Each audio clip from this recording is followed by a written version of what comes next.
Welcome, today it's Raid Day. We are doing our weekly recap of how things have been going in the raid after we have gone through Mythic Plus. And you might ask yourself, but I don't care about the raid, I just care about Mythic Plus. Well, just bear with me for a second, okay? I am giving both sides of the argument here equal opportunity. So we looked at Mythic Plus and now we looked at the raid as well, okay?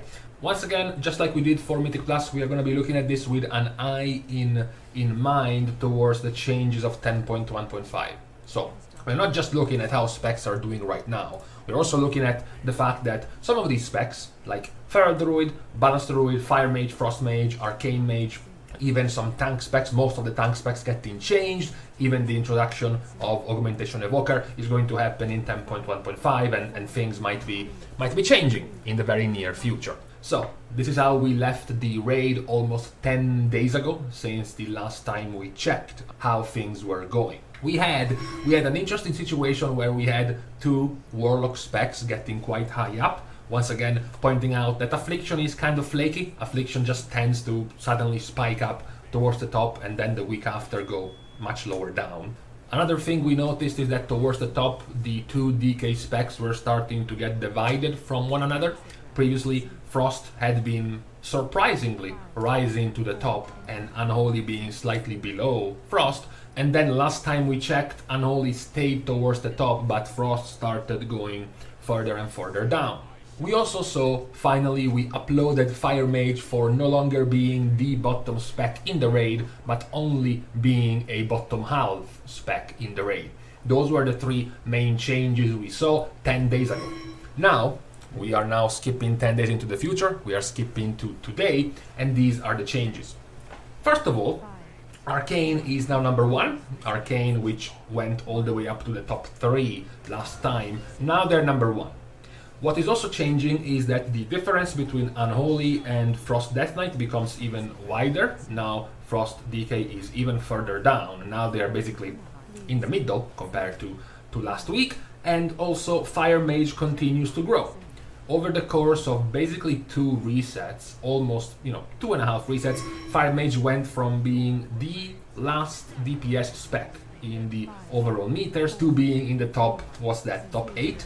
1, 2, 3, 4, 5, 6, 7, 8? Yes, top 8 of DPS specs, which is a pretty interesting improvement. Once again, Fire Mage is not getting buffed now. Fire Mage has not gotten stronger now. This might be one of the other cases where many more mages are getting more excited about playing Fire in anticipation of 10.1.5 reworking the spec, or another reason, which we might touch soon on how specs have been doing in the raid.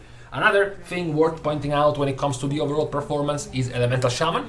Elemental was middle of the pack last week, now they are in the top 6 overall for DPS specs. Now this is exclusively, of course, for overall damage. You can also see the overall damage to bosses. Now this changes a little bit, it brings up more Affliction Warlocks when it comes to damage to bosses, but most of the picks we have seen stays the same. We still see Arcane being very powerful, we still see Unholy Death Knight, Demo Warlock.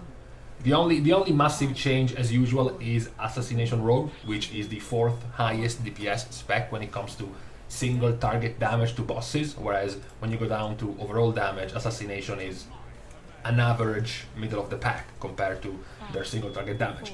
This is a pretty interesting case since we're talking about Assassination, about the situation of rogues.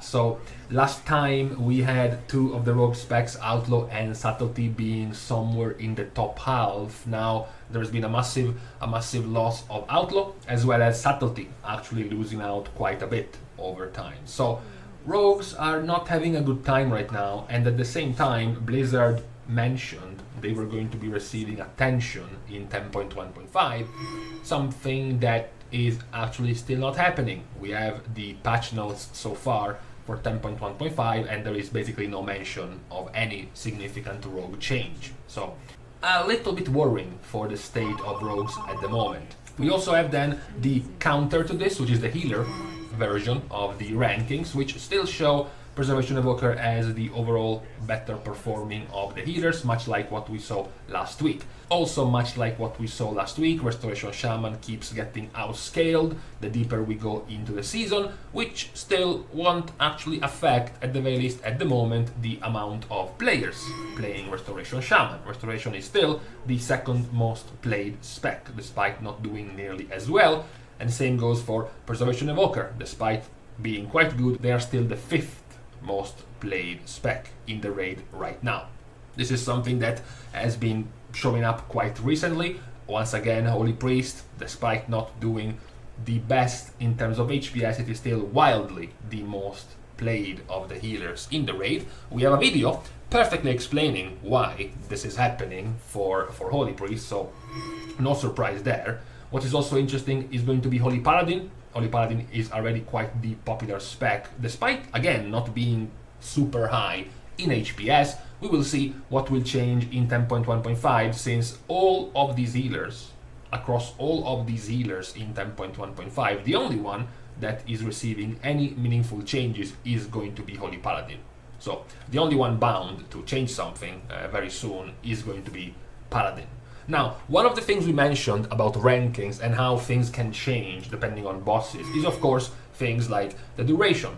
You can see here bosses like Kazara, where you see a lot of demo and unholy. And then you see Amalgamation Chamber is again more unholy and more demo. This has often to do with the fact that if you look at the duration of the bosses, it's 3 minutes, 40, 350, 350, this is 350, 350, 410. They are rather fast bosses. If you start going down the line, the bosses start getting into the 6-minute range, into the 5-minute range, into the 5:30, and then 7, and then 7. So bosses being shorter, of course, give much more value to your cooldowns. The bigger the cooldown, the shorter the fight, the higher your damage is going to be. So in the first couple of bosses, you see specs with very strong cooldowns that can gain the most out of them, right? You gain a massive value if you have a 3-minute cooldown and the fight lasts 3 minutes 50.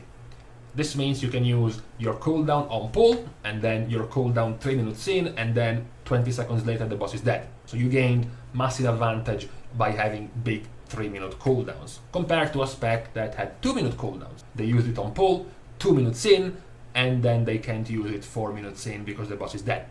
So effectively, you are a 3-minute cooldown spec and you use your cooldowns the same amount of times as a 2-minute cooldown spec, which is a pretty big advantage. Of course, the more the fights start going up in duration, the less of this advantage is going to be visible and the less you can abuse this power for specs like Demo or specs like Unholy. Still though, this doesn't mean that the power of specs like Demo or the power of specs like Unholy are only there because of the early bosses. If you go back to the damage and you start looking, for example, at a boss like Echo, which is a very, a long fight compared to the rest of the tier, you can still see Unholy doing more than fine, and you can still see Demo doing more than fine. Even if you go all the way up to Sarkaret, once more you have Unholy doing more than fine. So those are still specs doing quite well. They just gain, more value, much more value than before if the fight is shorter. This is visible also by looking at the overall rankings, the DPS rankings as put together by Subcreation. Unholy is the outstanding, standout melee DPS. You do have a very good variety of DPS specs in the A tier, perfectly viable, perfectly usable, right? It doesn't feel nearly as bad to have Assassination and Outlaw down here, because at the very least Subtlety is doing well. It doesn't feel nearly as bad to have Frost here, because at least Unholy is here. Yeah, okay, fine. What about Windwalker and what about Feral? And what about Survival? They have no alternatives. Well, it happens, right? Someone has got to go down here, Someone has got to be into the bottom tier, and for now it's their turn at the moment. Same goes for range DPS. You have different options in the S tier, much more diverse compared to the melee DPS, Arcane, Demo, Devastation, and Shadow Priest, which is something that might be showing already once we go into the metrics here. Arcane, Demo, Devastation, and Shadow Priest. 4 of the top 5 in the DPS are all ranged. And once more, worth pointing out, since you watch my videos, you might know about this, how many times I often point out how we would be looking at results like maybe, for example, Sanctum of Domination, and we would see situations like this one, where the top results in Sanctum of Domination, you had all the rogue specs, Windwalker, you had Arms Warrior, you had Havoc Demon Hunter, and Balanced Druid as being the only range spec, and all the other top results being melee. Now we have somewhat of an opposite. Now we have 1, 2, 3, 4, 5, 6, 7. We have 7 range DPS in the top 9 of performers in the raid, which is a difference compared to how we've gotten used to seeing the stronger of these specs in the raid.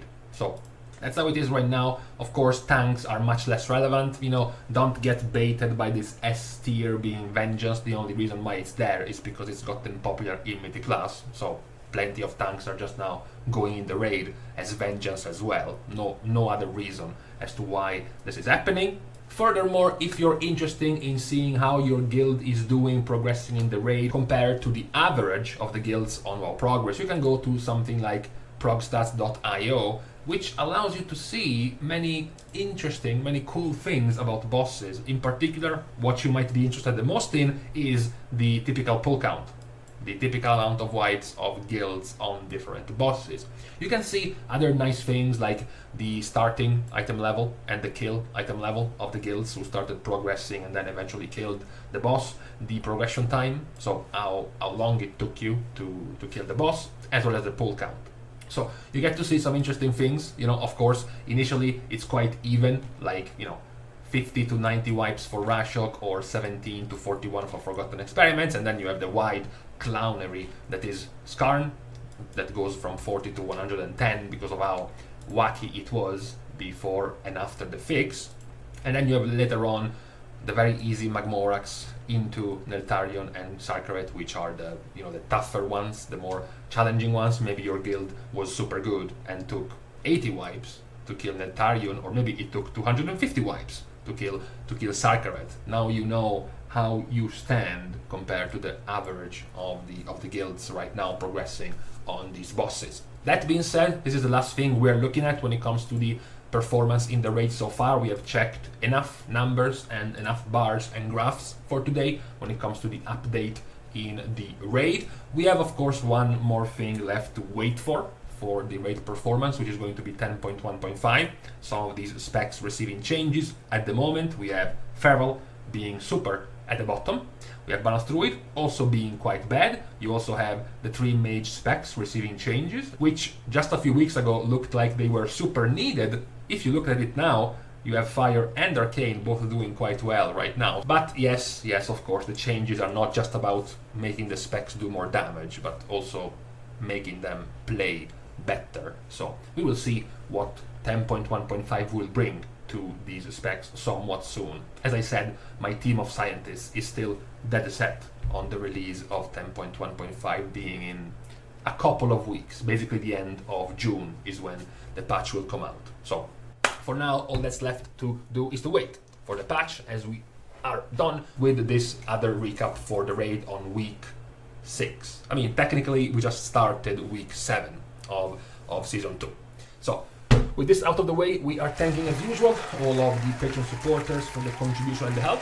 You can still support, of course, completely for free. It's not that difficult. It's as easy as clicking a button, like for example liking the video and subscribing on the channel. Commenting also helps, but takes a little bit more effort. You know, you can just do this. If you don't know what to say in the comments, that will still help to cheat the YouTube algorithm as well.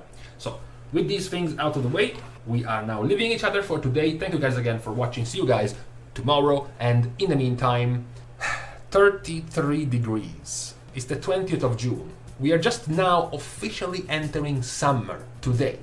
32 degrees already.